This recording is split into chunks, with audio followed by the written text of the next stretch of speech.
সুপ্রিয় দর্শক বন্ধু সকলকে অনেক স্বাগত জানিয়ে শুরু করছি আমার আজকের রেসিপি লাউ শাক।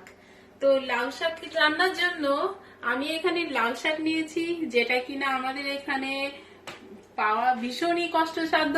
সেই শাকটাই আজকে আমি রান্না করে দেখাবো। আমি অনেক হ্যাপি। এর জন্য আমি পাশাপাশি যে ইনগ্রিডিয়েন্টস গুলো ইউজ করব, মেইন যেটা সেটা আমি দেখিয়ে দিচ্ছি। এর জন্য আমি ডালের বড়ি এটা আমি নিচ্ছি।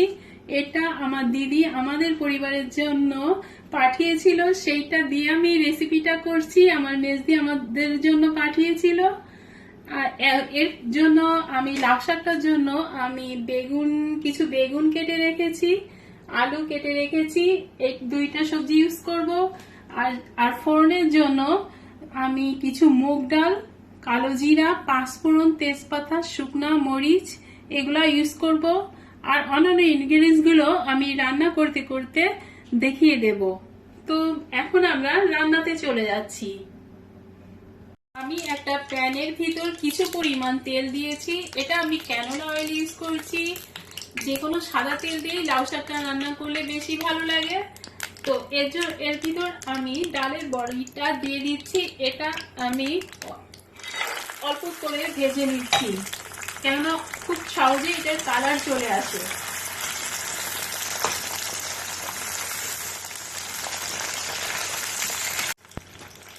এখন আমি ডালের বড়িটা ভাজা হয়ে গেছে। তো এখন আমি চট জলদি তুলে নিচ্ছি, না হলে খুব শীঘ্রই এটা কালো হয়ে যেতে পারে।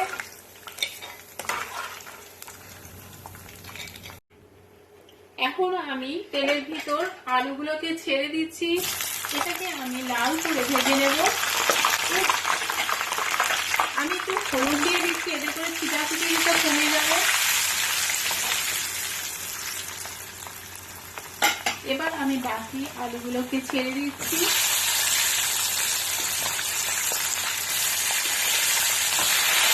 আমার আলুটা ভাজা হয়ে গেছে। তো এখন আমি এটাকে তুলে নিচ্ছি। এটা যত বেশি ভালো করে ভেজে নেব আমরা, তত কিন্তু আমাদের শাকের টেস্টটা বেড়ে যাবে। এবার আমি এর ভিতর দিচ্ছি কিছু বেগুন।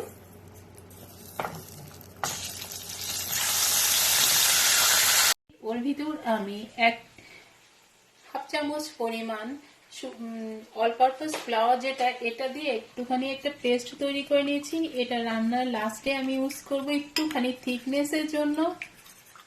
ভালো করে ভেজে নিয়েছি। এখন আমি বেগুনগুলোকে তুলে নিচ্ছি। বেগুনটা আমরা যে রান্না ইউজ করব সেই রান্নার টেস্টটা কিন্তু অনেক বেড়ে যায়। বেগুনটা কিন্তু স্বাদে ভরপুর একটা সবজি আমি মনে করি। আমি কয়েকটা শুকনা মরিচ দিচ্ছি, এটাকে একটু লালচে করে ভেজে নিচ্ছি।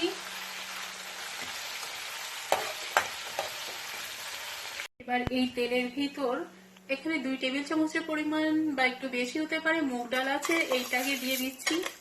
এইটা আমি একটু ভেজে নেব এর ভিতর।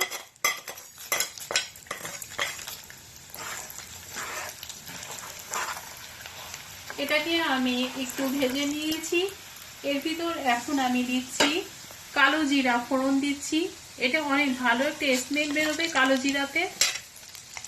প্লাস আমি পাশাপাশি দিচ্ছি পাঁচফোড়ন।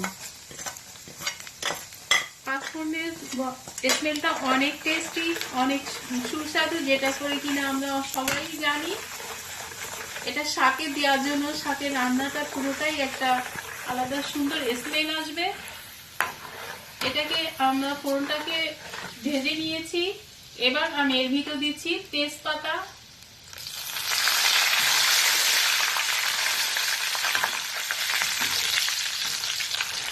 ফোড়নটা তৈরি হয়ে গেছে। তো এর ভিতর আমি এখন শাকগুলোকে দিয়ে দিচ্ছি।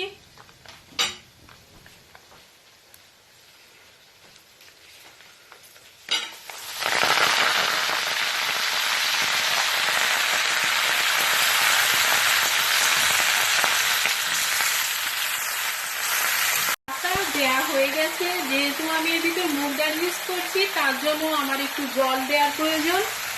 আমি একটু পরিমাণ জল দিয়ে দিচ্ছি। এবার আমি হলুদ লবণ দিচ্ছি। আমি 1 চামচের মতো হলুদের গুঁড়া দিচ্ছি, লবণটা দিচ্ছি আমরা টেস্ট অনুযায়ী আমরা দেব। তো আমি এখানে 1 চামচ পরিমাণ দিলাম,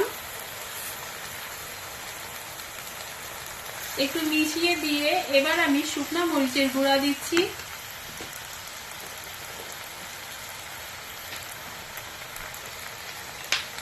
এখানে 1 চামচ গ্যাস করে দিচ্ছি, কেননা শাকে অনেক ঝাল লাগবে হলে ভালো লাগবে না।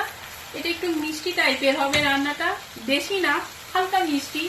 আমরা সবাই জানি নিরামিষ রান্নায় একটু মিষ্টি ভাব হলেই বেশি ভালো লাগে।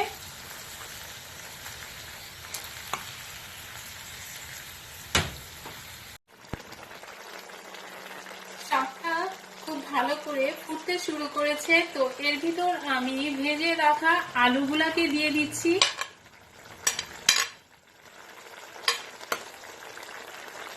যেহেতু আলুগুলো সিদ্ধ করা ছিল না, তার জন্য আমাকে একটু বেশি সময় সিদ্ধ করে নিতে হবে।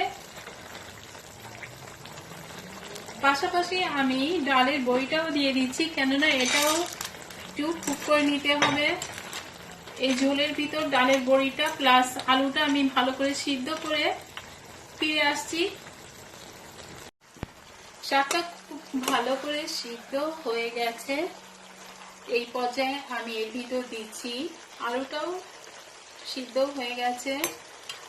যেহেতু শাকটা তাড়াতাড়ি সিদ্ধ হয়, ডাটাটা হতেই একটু যা প্রবলেম, একটু দেরি লাগে। আমি এর ভিতরে 1 চামচ পরিমাণ চিনি দিচ্ছি,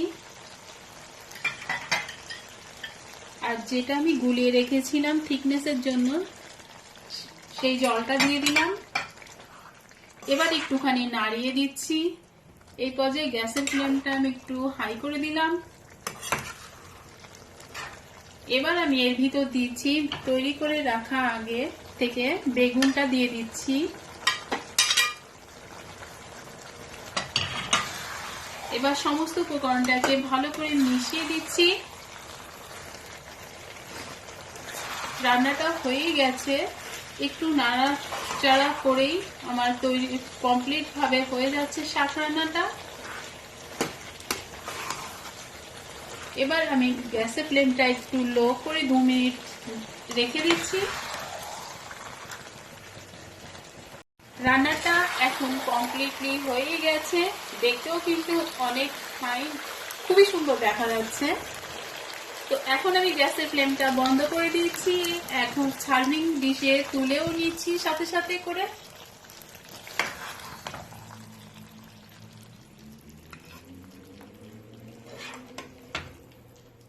সুপ্রিয় দর্শক বন্ধু, রান্নাটি কেমন লাগলো অবশ্যই কমেন্টস করে জানাবেন।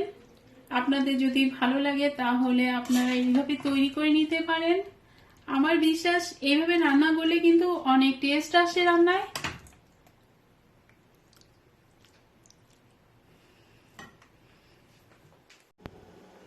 সুপ্রিয় দর্শক বন্ধু, তাহলে দেখলেন তো খুব সহজেই বেগুন বড়ি দিয়ে লাউ শাকটা তৈরি হয়ে গেল।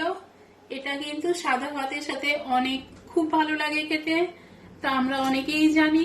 তো এই রান্নাটা যদি ভালো লাগে আপনারা ট্রাই করে দেখতে পারেন, বিকজ আমি বলতেছি এই রান্নাটা এত বেশি টেস্ট যেটা কিনা তৈরি করলেই একমাত্র বোঝা যাবে। তো দর্শক বন্ধু, রেসিপিটা ভালো লাগলে একটা লাইক করবেন, চ্যানেলটিকে সাবস্ক্রাইব করে আমার পাশেই থাকুন। আমার চ্যানেলে নতুন নতুন ভিডিও দেখার আমন্ত্রণ জানিয়ে আজকের মতো বিদায় নিচ্ছি। বাই।